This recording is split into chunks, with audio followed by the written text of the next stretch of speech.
Hi, I'm Ned Fulmer. Okay, this is going to be harder than I thought. Really, Ned? 3 years after the affair and you're starting this video like an AA meeting? At least you're admitting the problem, right? Folks, it's 2025, and in case you've been living under a rock, it's been a shit show. Grocery prices are high, Russia is still fighting Ukraine, billionaires are getting tax cuts, and Ned Fulmer from the Try Guys is back in the news.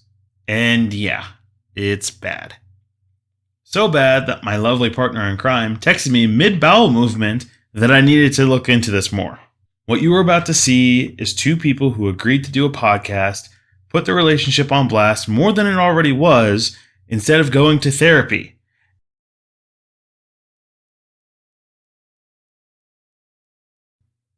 Yeah, so I ended up getting COVID in the middle of recording this video. So if it sounds like I've been hit by a car and my nose is stuffy, then that would be why.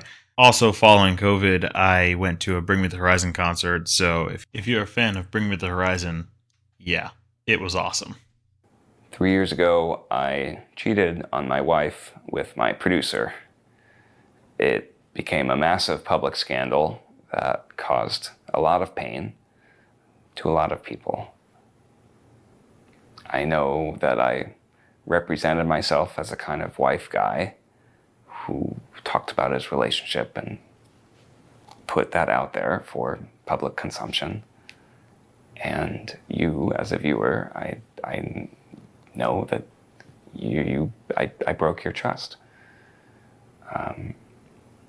I betrayed my spouse, co-workers, friends, family, and I betrayed you.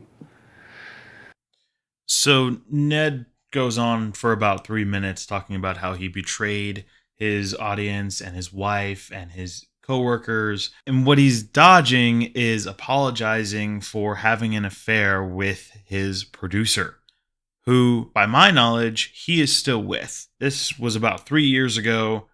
It was a big scandal that blew up on YouTube, and his wife will later talk about how she found out about the affair. And it just goes to show, and we'll see it later in the video, how much of a bliss she was in just by how innocent she thought it all was until it registered that he was having an affair with the producer.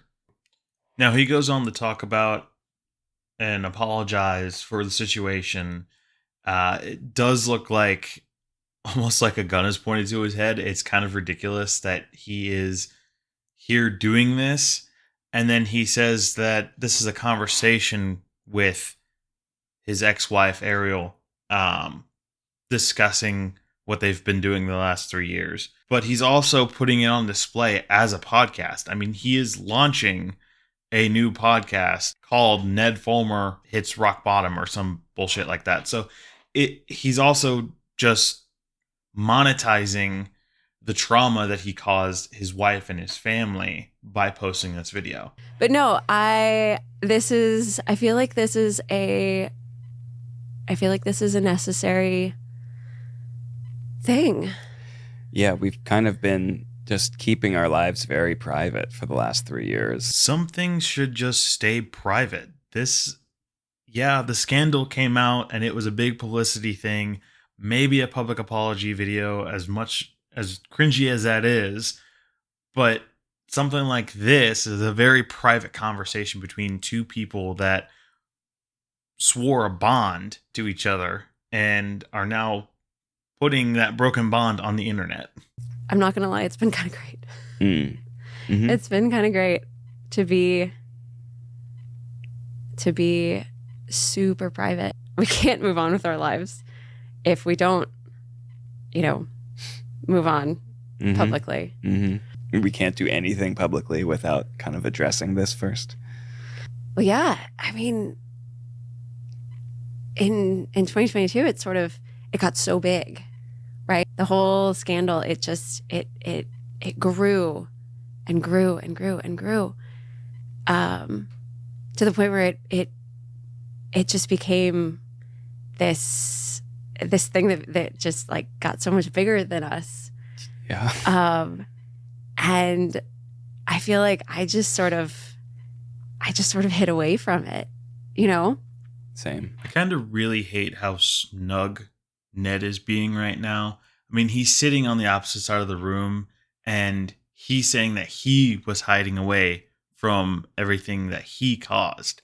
Obviously, there is a much different feeling for Ariel, who, again, was dragged into this and didn't ask for this. And it was his fault because he couldn't keep his dick in his pants.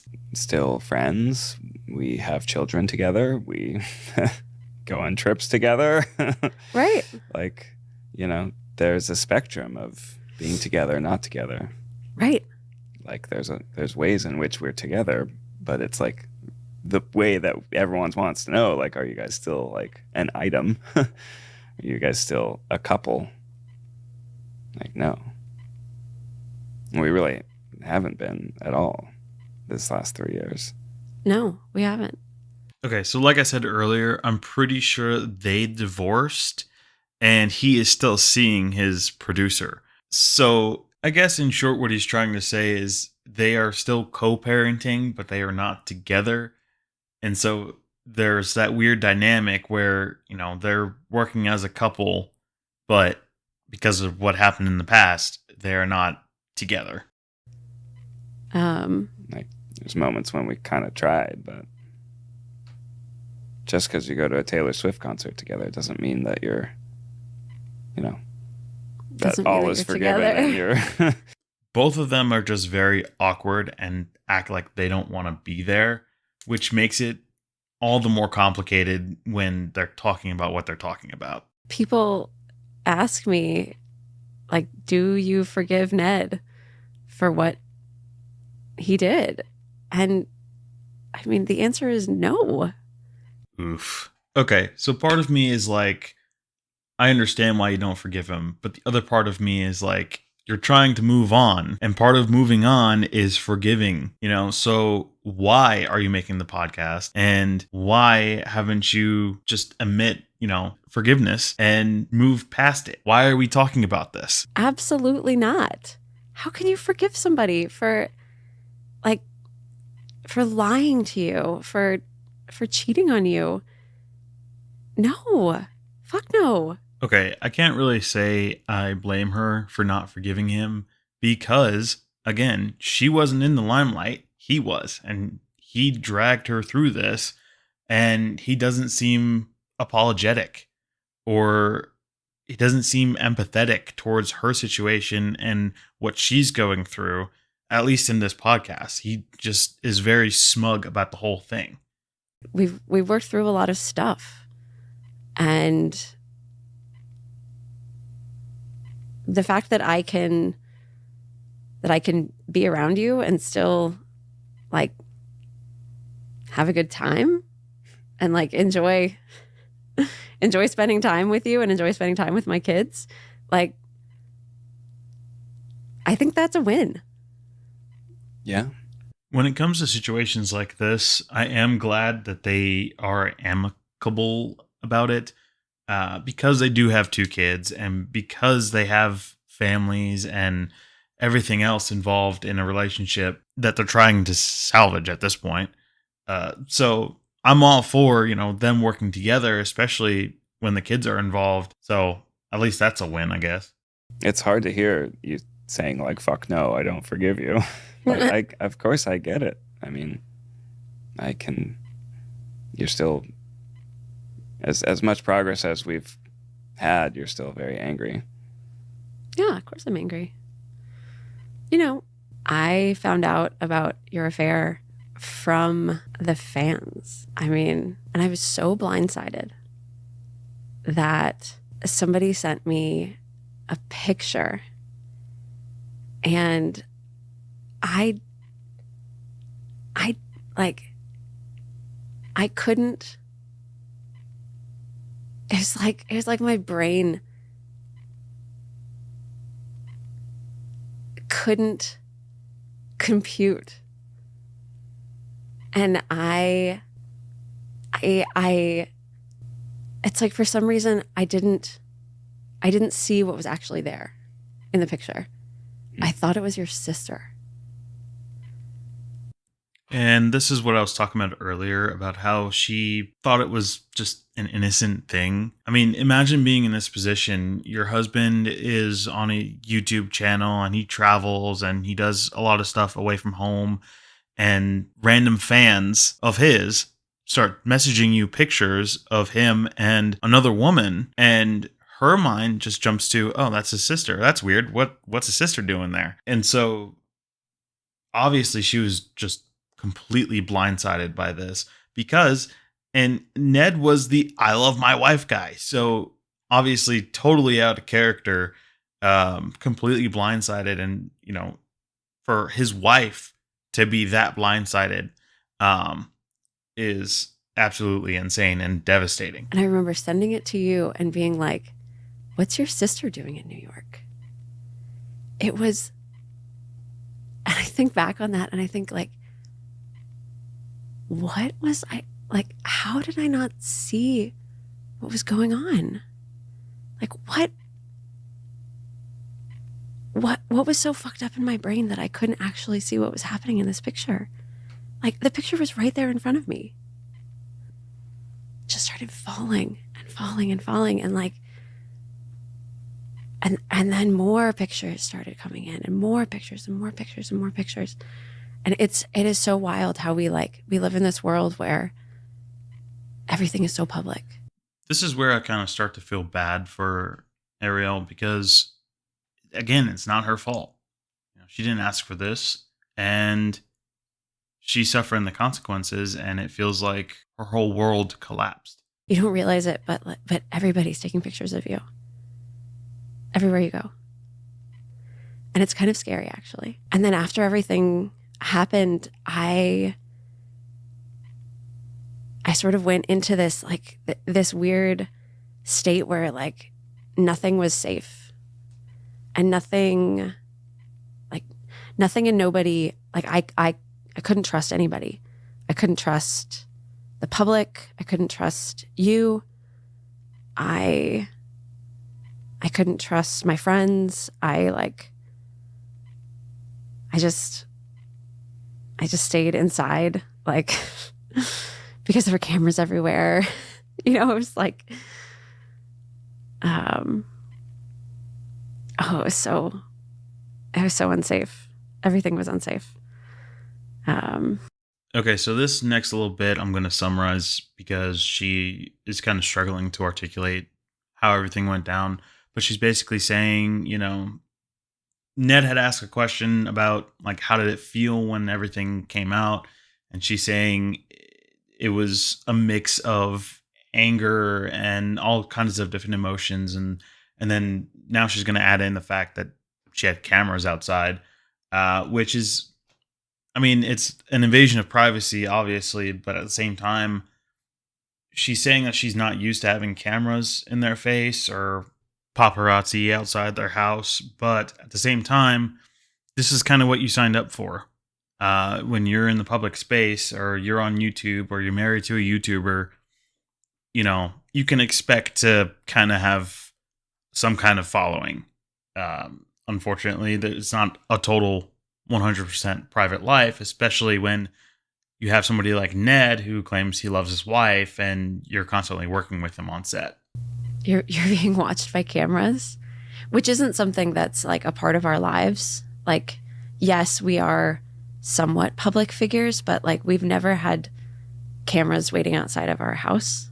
Like that's not something that we're used to. Like we're not like celebrities. That's not, that's not a part of our lives. What was that moment like when everything changed for you? Awful, obviously. It was kind of surreal. I thought to myself, like, what would somebody who's been cheated on, like, what would somebody in a movie do? Really? I don't know. I wasn't thinking like of a specific movie or something like that. I was thinking like, what do people do in this situation? Like, I kind of relate to this part a little bit, just because when you find yourself in a situation that you don't expect, you kind of look towards, the closest relatable thing. And I kind of would look towards a movie, or, how would they write this script? So I kind of relate to that, especially in such a visceral experience. I remember we were in New York, and you were just picking me up from the airport. Um, and I was so like naively. So you were driving a rental, and I just naively looked over to you in the driver's seat, and I was like, why was Grace in New York? Like, I didn't realize Grace was in New York. Why was she, referring to that picture that I had sent to you? And you looked over at me with this look on your face, and it was like the veil just fell, like this, that something was going on, but I just sort of refused to believe it. And then when I saw that, like, just wildly guilty look on your face, like you wanted to tell me something, um and I didn't even let you say anything. I was like, turn this car around. You don't remember that? No, I don't remember it happening like that, but it doesn't matter. How do you remember it happening? Oh, I mean, you asked me a couple of different follow-up questions as I just sort of answered them. And then,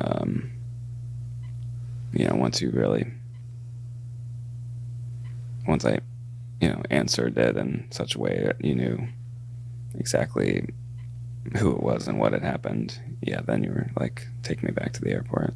Yeah. That part was very cinematic, if you were trying to be like in a movie. Turn this fucking car around. I mean, yeah, I think there was a lot of sort of delusions and rationalizations that you, as the person doing that, sort of are telling yourself as to why it's not so bad, or why it's going to be okay, or why actually this talked about it in this way. And then it's like, I remember that moment, it all just kind of like fell down, where I totally could see how devastated and just completely traumatized you were. And then it was just like, oh, everything changed for me as well. I'm like, oh no, this is like, I've been hurting this person that I love this whole time. You didn't realize until then? Well, but then there's other things you tell yourself to kind of sort of compartmentalize, or I guess. Yeah, narcissism is a hell of a drug, buddy. He's making an excuse for lying to his wife and cheating on his wife and ruining his family by saying he was telling himself lies and excusing what he was doing.